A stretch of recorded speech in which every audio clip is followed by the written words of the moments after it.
La epidemia comenzó a retroceder poco a poco, pero en 1998, con las altas temperaturas y las inundaciones del fenómeno del Niño, se produjo un rebrote. 2 muertos, 17 casos confirmados y más de 90 casos probables son las cifras oficiales del brote de cólera que viene atacando a la población de Piura. Y en Chimbote, por el excesivo calor y la falta de higiene en la preparación de los alimentos, cada día aumentan los casos de cólera. Hasta el momento, en los últimos 2 meses se han reportado 22 muertes debido a la terrible enfermedad. Afortunadamente, la enfermedad fue finalmente controlada, pero durante los 11 años que el cólera estuvo presente en el Perú, se reportaron aproximadamente 6.000 muertes por esta enfermedad.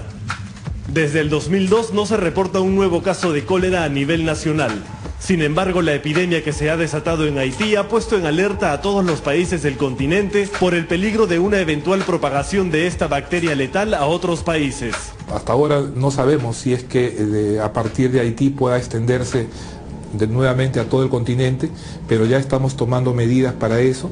Se ha conformado ya un comité nacional de preparación frente a una eventual epidemia de cólera y estamos trabajando ya en un plan de contingencia para estar preparados si es que el cólera nuevamente vuelve a diseminarse a todo el continente.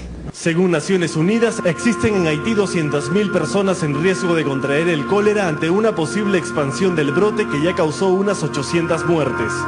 La ONU ha señalado que necesita 164 millones de dólares en ayuda para combatir la epidemia. El terremoto de hace 10 meses dejó a 1,5 millones de personas sin hogar. El huracán Tomás agravó la situación y como es la primera vez que esta epidemia ataca el país, toda la población está en riesgo ya que nadie está inmunizado contra el cólera. Adicionalmente, la población de República Dominicana, con quien Haití comparte la isla, también está en riesgo. El cólera es una enfermedad que se transmite principalmente a través del agua contaminada. En los lugares donde el agua potable puede ser contaminada con las heces humanas, se va a transmitir el cólera. En 1991, el cólera trazó el mapa de la pobreza en el país. Los lugares más afectados eran justamente las poblaciones que no tenían agua potable, que no tenían desagüe. Ante una eventual expansión de la enfermedad por el continente, el Ministerio de Salud recomienda, como hizo en los 90s, lavarse las manos después de las deposiciones y antes y durante la preparación de alimentos. No consumir comida lavada con agua insalubre. Y si se abastece con agua de ríos, acequias o camiones cisternas, purificarla con cloro o en su defecto hervirla durante 10 minutos antes de ingerirla. Observe lo que sucede hoy en Haití y no olvide lo que pasó aquí hace casi 20 años. La mejor recomendación es la más barata. Lávese las manos, siempre, antes y después de comer, siempre que vaya al baño, siempre. Y con eso va a mantener a raya muchísimas enfermedades usted y su familia. Esa es la recomendación más importante y repito, la más sencilla y la más barata. Agua y jabón son indispensables para detener esta y otras enfermedades. Viene el verano en el Perú y hay que estar siempre alertas y atentos. Vamos a la pausa y regresamos con noticias electorales y con un personaje de la política peruana que viene a lanzar su candidatura esta noche aquí a Prensa Libre. Volvemos. Y Carlos Hidalgo ha examinado hoy el día político.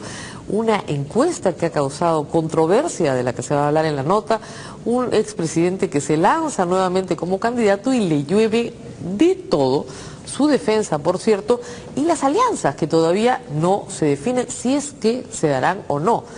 Reitero lo que les he venido diciendo en los últimos días, el plazo vence el 11 de diciembre, digamos que para el 10 deberían estar las cosas ya completamente definidas, ¿no? Ir en alianza significa inscribir la alianza de los partidos que la conforman ante el Jurado Nacional de Elecciones. Y eso significa que se presenta una sola lista parlamentaria y una sola plancha presidencial de la alianza. Algunos partidos están discutiendo si van en alianza o si presentan una lista parlamentaria, pero sin plancha presidencial, apoyando a el candidato de su preferencia. Veamos lo que nos cuenta Carlos Hidalgo de esta historia y de la famosa encuesta. Días cargados en la aún incipiente campaña electoral. Con el epicentro político ubicado en el Valle del Urubamba a raíz de la CAE 2010 y tras el anuncio de la candidatura de Alejandro Toledo a mediados de semana, la estrategia desplegada por todos los contendores en esta carrera que recién comienza parece ser hasta el momento el del puyazo y la patada. Al menos ese es el juego en el que desde la semana pasada se encuentran enfrascados apristas y toledistas y todo aquel que se les quiera sumar para captar algo de atención.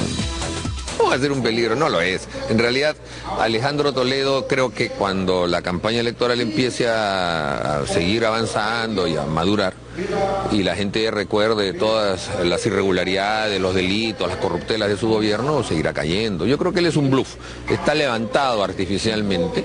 ¿Qué motivó la ira de los compañeros en esta nueva oportunidad? Ayer en radioprogramas, a Toledo, convertido de nuevo en furibundo candidato, se le ocurrió decir que uno de sus grandes logros fue el de haber cambiado al presidente Alan García en el tema económico. Como era de esperarse, en Alfonso Ugarte recibieron la cita de muy mala gana. No solo le respondieron al cholo por esto, sino que criticaron abiertamente y sin rodeo su propuesta de revolucionar el sistema educativo nacional y de duplicar el sueldo que los maestros reciben actualmente. Yo aspiro nada más que cualquier aumento que se le dé a los maestros esté asociado a la meritocracia, porque no le hacemos ningún favor a la educación aumentando sueldos a quienes no tienen las competencias, a quienes no logran una buena educación para nuestros niños.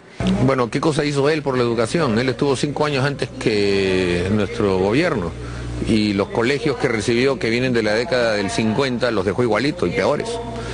¿Qué cosa hizo él en materia de darle mayor contenido cualitativo a la enseñanza pública?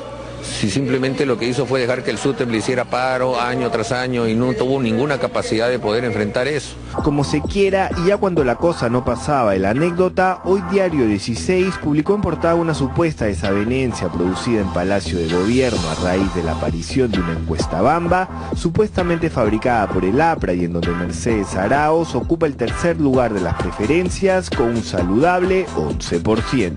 Según el tabloide, la encuesta fue elaborada por IDICE, una empresa de clara tendencia aprista, para neutralizar el anuncio de la candidatura de Toledo. Siempre, según Diario 16, nunca se realizó un trabajo de campo y Víctor Díaz, director de la encuestadora, se la habría enviado por correo electrónico al presidente Alan García antes de su viaje a Japón para que las cifras fuesen analizadas con detenimiento antes de cualquier publicación. Sin embargo, Jorge del Castillo habría decidido publicar a como diera lugar la encuesta, sacándola al aire ayer a través de Canal 7, lo que provocó o lo que habría provocado la ira presidencial desde tierras orientales. Yo rechazo tajantemente lo vertido por el Diario 16 en lo que respecta al IDICE. Ninguna de sus aseveraciones son ciertas, porque lo que está diciendo ahí no es que se molestó Palacio, no, lo que está diciendo es que nosotros hemos fabricado cifras.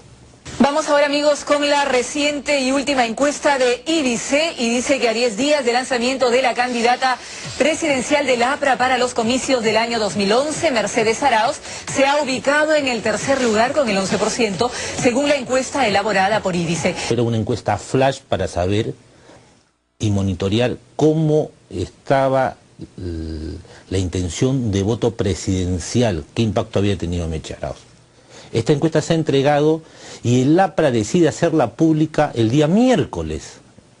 Mire, estamos viendo, el miércoles el APRA decide hacerla pública y ellos mismos emiten sus notas de prensa. No la emite IDICE solamente ha validado y ha dicho que nosotros hemos ejecutado esa evaluación para nuestro cliente. Esto fue lo que nos dijo hoy Víctor Díaz, el hombre fuerte de IDICE. Según él, en efecto, IDICE elaboró una encuesta privada a pedido del partido aprista que se realizó según ficha técnica el pasado lunes 8 a un total de 520 hogares de Lima y el Callao. Según Díaz, los resultados fueron remitidos entre el lunes y el martes a la dirección política del APRA, que era la única que podía tener decisión sobre la publicación de la encuesta. Él asegura que no remitió ningún correo al presidente de la República con los resultados, teniendo en cuenta que medios como Caretas ya tenían información desde el martes por la noche. Información que apareció ayer en su edición semanal. Esto está publicado en Caretas y la misma información la misma información que los señores dicen que se ha fabricado, ya estaba publicado. Es decir, han tenido un interés de mentirle a la opinión pública, generando, evidentemente, queriendo desprestigiar a nuestra encuestadora. ¿Usted no le remitió ningún correo al presidente García? No hay, mire, si ellos dicen que el jueves le remití, físicamente yo no estaba acá. 2, yo ya había dado conformidad del estudio a los medios de comunicación que lo solicitaron. ¿Por qué? Porque el estudio ya había sido divulgado. Según Díaz, quien se encargó de difundir la encuesta a ciertos medios fue Edmundo González, jefe de prensa del congresista Jorge del Castillo. Algunas fuentes en el partido sostienen que si bien la publicación de las cifras ha causado malestar en la dirección política, en modo alguno Palacio de Gobierno se encuentra en llamas. Eso sí, la alta dirección habría creído conveniente no hacer pública una encuesta de cariz privado y con semejantes cifras. Y es que, como sabemos, la semana pasada, 2 encuestadoras, la Católica en Lima y Datum a nivel nacional, le dan apenas 2% y 3% de posibilidades a Arauz, manteniendo a Toledo en el tercer lugar con un invariable 16%. En menos de una semana, según dice, se volteó el pastel colocando a la exministra en una posición más que expectante. ¿Qué cree que la encuesta es falsa? Es una empresa, que, al menos yo sé que la encuesta sí es una empresa de opinión y mercado como cualquier otra. Nadie dice, nadie cuestiona su... ¿La encuesta es verdadera? Sí, es una encuesta real. Lo que ahora yo sepa que, no tengo certeza porque yo no la he mandado a hacer, pero es una empresa seria, yo no la conozco como una empresa que hace. No tendría por qué tener razones para dudar de los resultados de una encuesta de opinión que es una fotografía en un momento dado. Como tampoco dudo de las encuestas que puedan realizar Datum o Apoyo o CPI. Unos creen que van a ganar una elección con un papel y un lápiz. No, una elección se gana con votos, ¿no? Pero ya nada nos va a sorprender de las cosas que vamos a ver en esta campaña. Como se quiera, mientras las pullas y las fintas abundan, el escenario obliga a los partidos políticos a definir de una buena vez las alianzas. Ayer Toledo admitió que ha mantenido conversaciones con Susana Villarán para que Fuerza Social termine en una alianza con Perú Posible. Domingo, el partido de la nueva alcaldesa de Lima tendrá un encuentro nacional en donde discutirá esta posibilidad, traída a sus predios por Vladimiro Guaroc. Las otras 2 alternativas para Fuerza Social giran en torno a presentar una candidatura presidencial propia en alianza con movimientos regionales, que bien podría ser la de Nano Guerra García. La otra alternativa radica solo en presentar una lista parlamentaria sin candidato presidencial. Mientras eso sucede, en la otra orilla de la tendencia política, el PPC va sumando de a pocos a ver qué le conviene. La publicitada precandidatura de Daniel Córdoba ha encontrado cierta resistencia en algunos sectores del partido, quienes ante la negativa de Lourdes Flores de continuar en la brega, preferirían mantener la alianza con Solidaridad Nacional del exalcalde limeño Luis Castañeda Locio. Como se ve, momentos de definiciones políticas más allá del ruido de las declaraciones encontradas de todos los días. Y ya tenemos un invitado acá, claro. El firme no ha venido todavía, pero el que tenemos ahora pues puede hacernos reír un rato. Muchas gracias a nuestro candidato. Buenas noches, José María. Ya soy candidato presidencial. Soy yo, el pasajuste reencarnado. Rosa María, tócame, soy realidad. Ay, qué miedo, vamos a una pausa y volvemos, regresamos con él. Y bueno, interrumpimos brevemente al candidato que ha venido a decirnos algunas cosas. Ha venido a decirnos, ¿no? Porque siempre dice, he venido a decirnos, y no dice de frente lo que tiene que decir. Antes que nada, quiero decirte, Rosa María. Quiero decirte que vengo de boleto. Ayer quise venir a tu programa, pero tú sabes, estaba en Urubamba. No en el Cádiz, un nuevo chupódromo que con el brisa de Titicaca ya me sorprende mucho. No con las manos en la masa, sino con las manos en el hielo. Y en la mesa. Y en la mesa también. En la mesa también. ¿Por qué tiene esta fama? ¿Fama de qué? De borrachoso. Y, por favor. Y lo han estado insultando. Rosa María. Insulto tras insulto. El licor lo he dejado atrás. Atrás está mi botella, creo. Bueno. Ayer estuve tomando unos tragos con Chaput. Le dije, Chaput, ya no tomes más. Te estás poniendo borroso. Hermanos, ya no más licor, ya no tomo, Rosa María. Un día leí que el trago te destruye el hígado. Un día leí que el trago te destruye la memoria. Un día leí